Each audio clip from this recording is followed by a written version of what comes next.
jujur aku lebih memilih tidak bercita-cita.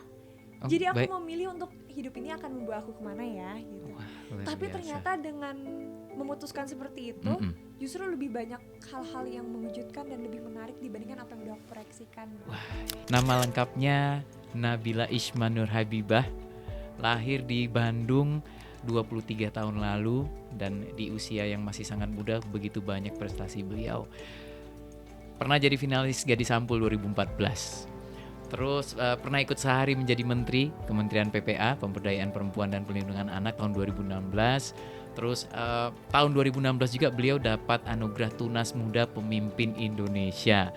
Terus dari tahun 2014, Nabila Isma udah menjadi tim Popda Panahan Kota Bandung.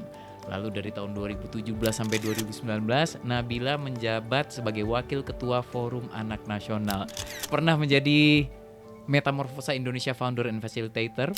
Pernah masih juga ya, menjadi brand ambassador untuk banyak produk ternama di Indonesia. Insan muda bisa lihat di Instagram beliau.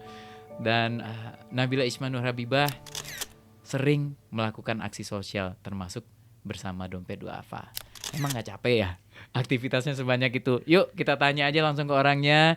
Nabila, selamat datang. Terima kasih. Apa kabar Mas? Jadi aku yang nanya kabar ya. Baik, makasih loh udah menyempatkan diri. Insan muda, beliau ini langsung berangkat dari Bandung tadi pagi. Tadi pagi ya? Betul, pagi tadi. Bandung Jakarta mah gak ada rasanya. Wah, iya. Dan pertanyaan pertama dari saya yang mungkin banyak insan muda pengen tahu juga, di luar berbagai kegiatan yang udah kita bacain tadi, kalau Nabila bisa memperkenalkan diri ke insan muda, siapa sih Nabila Isma itu? Aduh, siapa ya Nabila Isma itu? Sebenarnya mungkin aku sebenarnya lebih suka menyebutkan diri aku. Kalau orang-orang banyak manggil aku sebagai influencer, content creator, model dan lain sebagainya. Tapi sebenarnya aku lebih suka disebut sebagai social activist. Karena dari dulu sebenarnya jalannya di situ. Jadi jalannya lebih banyak untuk bergerak di bidang sosial, pendidikan, bergabung di berbagai macam organisasi sosial juga. Tapi kemudian ternyata di Indonesia ini kalau kita mau didengar suaranya, kita mau melakukan sesuatu yang dampaknya lebih luas, harus terlihat, betul kan? Sama nih kayak Mas juga kan begitu Dren sangat terkenal juga, pasti namanya orang akan jauh lebih tertarik untuk mendengar. Jadi appearance-nya juga. Betul gitu. Akhirnya dari situ, dari mana nih ya yang paling sesuai dengan minat aku dan juga yang paling gampang dilihat oleh orang-orang, ternyata salah satunya adalah lewat karir aku di bidang entertainment gitu, sebagai model, terus juga content creator. Iya. Gitu. Jadi sebenarnya kalau dari hatinya lebih senang dikenal sebagai seorang social activist. Betul, ya Nabila hatinya. Ya. Cuma memang benar banget harus terlihat. Jadi dengan kita dengan aktivitas Nabila di media sosial yang seaktif itu, bisa menyelipkan apa yang ingin disampaikan macam-macam ya. Dan saya jadi pengen nanya lagi, kapan mulai terpanggil untuk aktif dalam berbagai kegiatan sosial? Mulai terpanggilnya ini alhamdulillahnya adalah aku rasa itu adalah privilege untuk aku punya keluarga yang suportif dari dulu. Jadi memang dari dulu bukan dalam bentuk harta, tapi keluarga aku memfasilitasi untuk aku mencoba berbagai macam hal. Jadi dari kecil itu aku udah diajak untuk ikut lomba ini, nyobain les ini, les itu, pokoknya benar-benar semua dicoba. Sampai akhirnya aku jadi mulai mencintai untuk beraktivitas gitu. Jadi dari kecil udah ikut lomba ini, lomba itu. Dari situlah mulai merasa bahwa kayaknya memang dari berbagai macam hal yang dilakukan, ternyata yang paling nyangkut itu dulu adalah aku sempat jadi atlet, terus atlet panahan. Terus ternyata yang paling nyangkutnya lagi adalah di bidang sosial ini. Ini aku ngerasa jadi, dulu tuh aku ingat banget tahun 2010 sekitar 2000 pokoknya kelas 4 SD lah gitu ya. Aku ketemu sama Ibu Linda Gumelar. Dulu beliau jadi Menteri Pemberdayaan Perempuan dan Anak. Terus awalnya pernah ketemu itu, yang paling aku kagumin cuma melihat dia sanggulnya bagus banget gitu. Aduh, cantik banget, kebayanya tuh bener-bener yang songket yang aduh cantik banget. Aku kayak jadi menteri keren ya gitu. Tapi setelah ngobrol baru tahu ternyata menteri itu bukan tentang jabatan atau sanggulnya gitu, tapi tentang dampaknya untuk masyarakat gitu. Dan belajar dari Ibu Linda itu ternyata seru ya, kayaknya berdampak untuk orang-orang gitu, ternyata kayaknya menarik ya untuk bisa membantu banyak anak-anak di luar sana. Dari situlah mulai aktivis sosial itu aku mulai ikut organisasi dan Iya. macamnya. Dan 2014 itu memulai karir di entertainment sebagai, dulu kan majalah tuh masih, Betul. zaman aku SD masih SMP masih naik lah gitu. Dan majalah tuh masih dilirik banget. Jadi aku kayak pikir aku kok jadi sampul di majalah nih, orang-orang lihat aku ada di sampul majalah tuh kayaknya menaikkan impact aku deh. Dan ternyata benar, dari situlah akhirnya aku maintain kedua hal itu, sosial aktivis terus juga di entertainment, sekaligus juga sampingannya olahraga gitu. Semuanya bisa seiring sejalan ya. Ya walaupun dengan energi yang tapi itu bisa. Bentar, waktu gadis sampul berarti SMA dong? SMP. Insan muda. Wow. Waktu panahan? Panahan aku mulai dari SMP juga. Dari SMP juga. Berarti sebenarnya mulai benar-benar aktif tuh sejak SMP. Iya, karena waktu SD tuh aku kayaknya lebih banyak yang seru-seruan gitu loh, Iya. lucu-lucuan. Iya. Ikut semua lomba-lomba ekskul tari lah, semua masih ikut gitu. Tapi mulai di SMP tuh mulai kelihatan kali ya fokusnya di mana gitu. Nah, setelah satu persatu tercapai, tantangan terbesar selama berkarir selama ini apa? Kayaknya itu salah satu sih yang tadi Mas bilang, masalah menyimbangkan semuanya. Oh iya. Karena gini, kalau udah sekolah, aku juga kan harus memenuhi kewajiban aku sebagai pelajar gitu ya, itu harus yang utama. Tapi sekolah juga aku harus imbangin sama olahraga. Yang dulu tuh aku kalau latihan bisa kayak 2 hari sekali, bahkan ada waktunya waktu mau tanding itu setiap hari latihan dari mulai jam 3 sore sampai malam, fisik segala macem gitu. Terus besok harus sekolah lagi. Terus tiba-tiba ada kegiatan sosial, kayaknya menyimbangkan itu semua. Karena menyimbangin juga bukan menyimbangkan antar kegiatan, tapi juga menyimbangi aku yang masih pengen main. Oh iya, benar ya. Aku pengen istirahat, aku pengen main sama teman-teman segala macem. Itu masih sempet nggak main sama teman-teman? Untungnya masih sempat. Oh iya. Karena dulu aku sama mama dibolehin deh kalau lagi males sekolah nggak apa-apa katanya gitu. Kata mama kalau lagi bosan sekolah, udah capek banget, asalkan kamu udah nyelesain kewajiban kamu ujian apa, kalau kamu pengen istirahat dulu gitu, pengen main sama teman-teman sekali-kali nggak apa-apa lah kata Mama Nabila gitu. Makasih ya. Jadi masih dikasih kesempatan untuk gitu. Sampai dan insan muda, Nabila baru saja lulus kuliah loh, tinggal nunggu wisuda ya. Aku udah wisuda. Baru banget 2 bulan lalu. Jurusan? Hukum. Orang ya.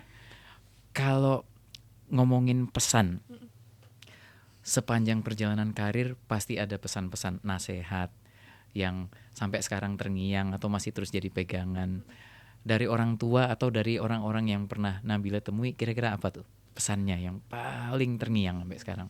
Aku tuh dulu belajar, karena dulu aku sekolah di sekolah Islam gitu ya. Terus aku diajarin bahwa ya Nabi Muhammad mengatakan bahwa, Rasulullah mengatakan bahwa sebaik-baik manusia adalah manusia yang bermanfaat untuk orang lain. Jadi itu jadi selalu jadi pegangan untuk aku. Ternyata bermanfaat itu penting.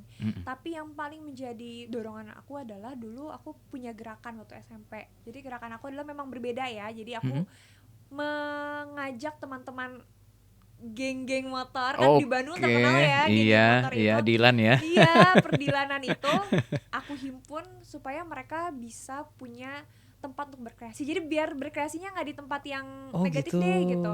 Aku dulu ada bikin kegiatan kayak peer counselor untuk membantu mereka berkonselor, supaya mereka juga bisa punya tempat untuk berekspresi, keluar dari hal-hal negatif segala macam. Aku sempet capek banget karena dulu aku ditentang banget sama sekolah. Aku dulu disebut pahlawannya penjahat sama guru-guru karena aku ngebelain mereka. Tapi abis itu orang tua aku bilang gini, coba kamu lihat manfaat apa yang mereka dapatkan katanya. Kalau kamu lihat manfaat apa yang mereka dapatkan, masa kamu mau menyerah begitu aja, sedangkan kamu bisa ngasih manfaat yang lebih besar walaupun kamu harus mengorbankan banyak hal. Tapi pengorbanan kamu itu bisa memberikan kebahagiaan untuk banyak orang gitu. Dari situ aku berpikir, oh iya ternyata untuk kita bisa ngasih manfaat kita harus mengorbankan sesuatu hal. Tapi itu sebanding sekali dengan apa yang orang-orang dapatkan gitu. Luar biasa insan muda ya. Bagaimana berdampak baik bagi orang lain, bukan cuma egois mikirin diri sendiri, tapi saya bisa melakukan apa buat orang lain. Udah dilakukan sejak usia sekolah. Betul, alhamdulillah dapat kesempatan. Dulu itu jadi youth representative di UN. Jadi finalis sehari jadi Menteri Pemberdayaan Perempuan Perlindungan Anak Republik Indonesia. Saat itu yang dipikirin apa sih Nabila sampai bela-belain segitunya gitu? Dulu sejujurnya waktu awal sekali. Jadi kenapa aku bergerak dulu di bidang anak tuh karena aku masuk organisasi forum anak. Jadi itu juga disaranin sama Bu Linda Gumelari itu dulu pas ketemu pas lagi acara lomba. Itu pertemuan yang sangat bersejarah sepertinya ya. Sampai sekarang aku alhamdulillah dapat kesempatan buat bisa terus keep in touch sama Bu Linda. Aku selalu laporan ibu perkembangan aku sekarang udah kayak gini karena semuanya berkat inspirasi beliau gitu kan. Dari situ aku di forum anak itu aku melihat banyak sekali ternyata aku kok merasa aku beruntung ya sebagai anak-anak gitu. Kok ternyata anak-anak di luar sana banyak yang tidak seberuntung aku, bahkan hanya untuk sekedar bisa bermain itu nggak semua orang bisa bermain seasik aku dulu dengan mainan yang aku punya gitu. Jadi dari situ aku berpikir bahwa kayaknya aku sebagai yang sama-sama anak nih harusnya bisa dong saling mendukung, apalagi aku tahu kacamatanya anak kayak gimana, ya kan?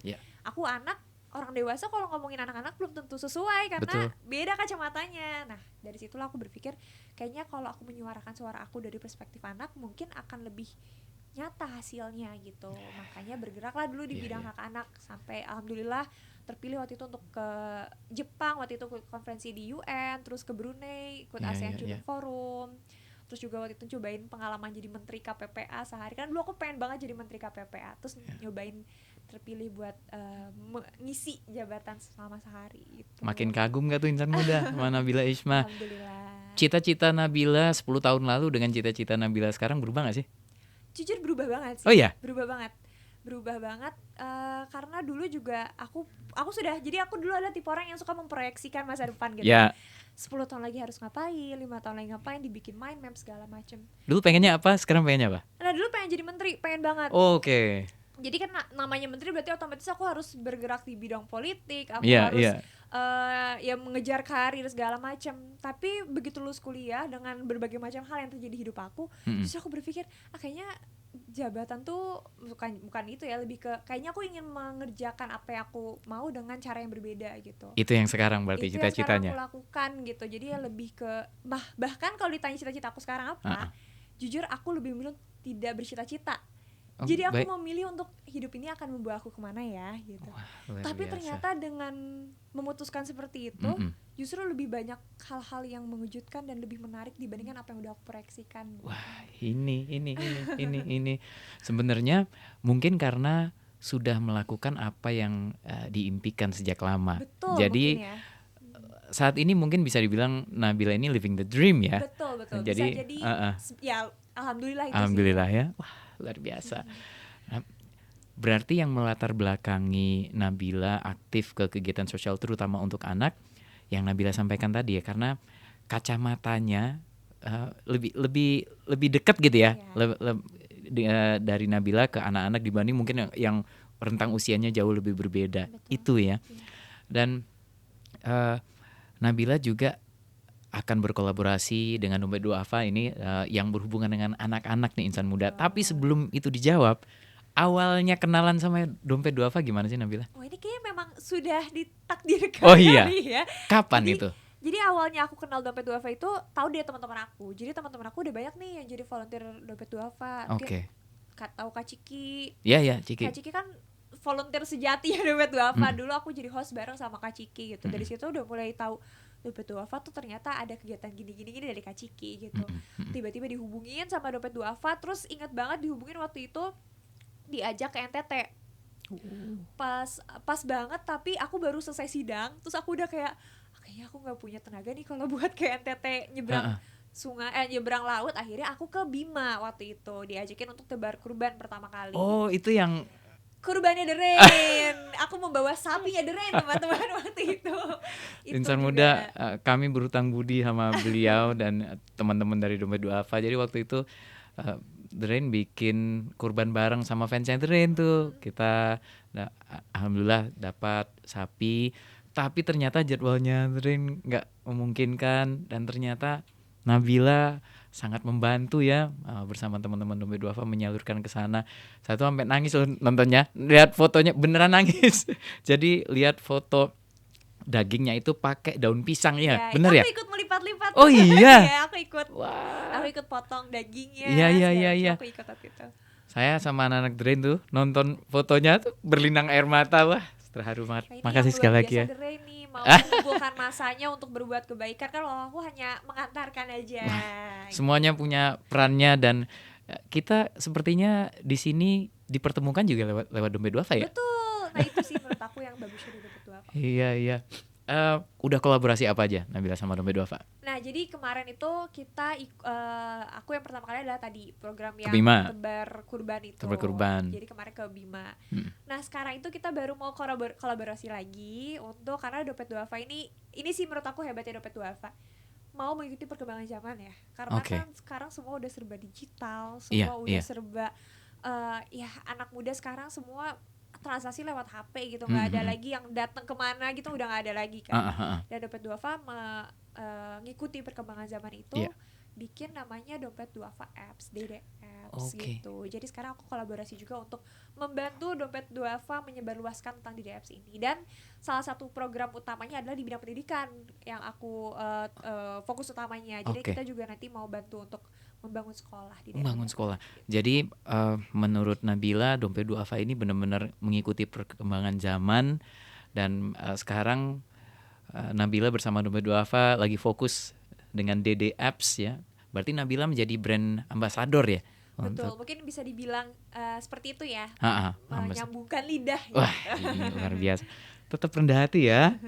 Insan muda. Ini campaign terdekat apa nih bersama DD Apps dalam kaitannya dengan dunia pendidikan? Nah tadi yang Mas Indra juga udah bilang di awal ya, teman-teman kan bisa menyumbangkan dana untuk pembangunan sekolah di MI Amarullah di daerah Banten itu. Jadi memang ada satu sekolah di Banten yang memang dikelola oleh orang swasta ya, situ ya. Jadi masyarakat sekitar situ kelola sekolah itu, tapi kondisinya memang kita bisa bilang itu tidak layak untuk belajar ya. Dari segi fasilitasnya, kemudian segi sumber daya manusianya, gurunya dibayar sangat murah, terus juga akses mereka untuk mendapatkan buku, seragam yang juga sulit. Jadi itu salah satu hal yang sekarang akan jangka dekat ini, waktu dekat ini akan dikembangkan bersama-sama dengan Dompet Duafa. Kita mau membantu sekolah itu untuk bisa menyediakan untuk menjadi tempat belajar lebih layak untuk anak-anak di daerah sana. Bersama insan muda tentunya yang bisa ikut terlibat di program ini. Tadi sebenarnya sebelum kita syuting ini, kita nonton bareng foto-fotonya insan muda, dan kita terdiam bareng tadi melihat bagaimana kondisi sekolah di MI Amarullah di sana sangat memprihatinkan. Bagaimana kondisi guru-gurunya, mereka bertahan dengan penghasilan yang bisa dibilang sangat minim gitu, dan begitu banyak hal lah yang bisa kita bantu bareng-bareng lewat DD Apps bersama Dompet Duafa, dan tentunya bareng Nabila juga. Nabila, 2 kata tentang Dompet Duafa. Jembatan kebaikan. Waduh, bagus banget. Jembatan kebaikan. Saya merinding ya. Mudah-mudahan kamu panjang jadi ambassador Dompet Duafa ya. Dan buat insan muda yang mungkin juga banyak yang udah ngikutin Nabila mungkin dari bertahun-tahun lalu, makasih juga udah ikut bagian dari apa yang Nabila lakukan bersama Dompet Duafa. Nabila pesan dong buat anak-anak muda agar tetap semangat dan produktif. Kalau seproduktif Nabila kayaknya butuh upaya ekstra ya, tapi setidaknya tetap jaga semangat di sela kesibukan insan muda yang tentunya bermacam-macam juga. Semua orang tuh pasti bisa produktif dengan cara yang masing-masing kok. Gak harus dengan cara aku, bisa dengan caranya setiap orang. Tapi yang pasti kalau kita kan di Islam belajar tentang pentingnya waktu ya. Bahwa setiap waktu itu berharga, setiap detiknya itu bisa menjadi sesuatu hal yang bermakna, asalkan kita bisa menggunakan waktu itu dengan baik gitu. Jadi dengan waktu yang kita punya nih yang masih muda, waktunya sangat banyak, semangatnya masih banyak, energinya masih banyak, bisa dimanfaatkan untuk menyebarkan kebaikan. Karena aku yakin kebermanfaatan itu sekecil apapun itu pasti akan menghasilkan sebuah hal yang baik untuk setiap orang, mau bagaimanapun bentuknya, mau sekarang ataupun nanti, pasti itu akan menghasilkan sesuatu hal yang baik untuk orang lain. Baik, Nabila, terima kasih sekali lagi sudah datang, dan insan muda, begitu banyak hal baik yang bisa kita ambil dari seorang Nabila Isma. mudah-mudahan bisa kita terapkan dengan cara kita masing-masing, menyesuaikan dengan kegiatan kita masing-masing. Dan sebelum kita tutup obrolan ini, sekali lagi saya pengen mengajak kolaborasi kebaikan di program milenial Bangun Sekolah. Wujudkan kelas belajar yang nyaman untuk anak-anak, penerus generasi bangsa. Langsung bisa ke rekening di bawah ini, scan QR code di layar atau melalui kanal digital dompet2fa.org/donasi/bangun sekolah MI Amarullah. Usai sudah perjumpaan hari ini insan muda. Nabila, sekali lagi terima kasih. Terima kasih juga. Kembali ke Bandung habis ini? Betul. Biasa, hati-hati di jalan. Insya Allah kita segera bertemu lagi dan lancar programnya bersama Dede Apps. Dan insya Allah nanti hasilnya terbaik buat teman-teman di sekolah MI Amarullah. Terima kasih banyak. Sama-sama Nabila. Indra pamit, Nabila pamit. Assalamualaikum warahmatullahi wabarakatuh.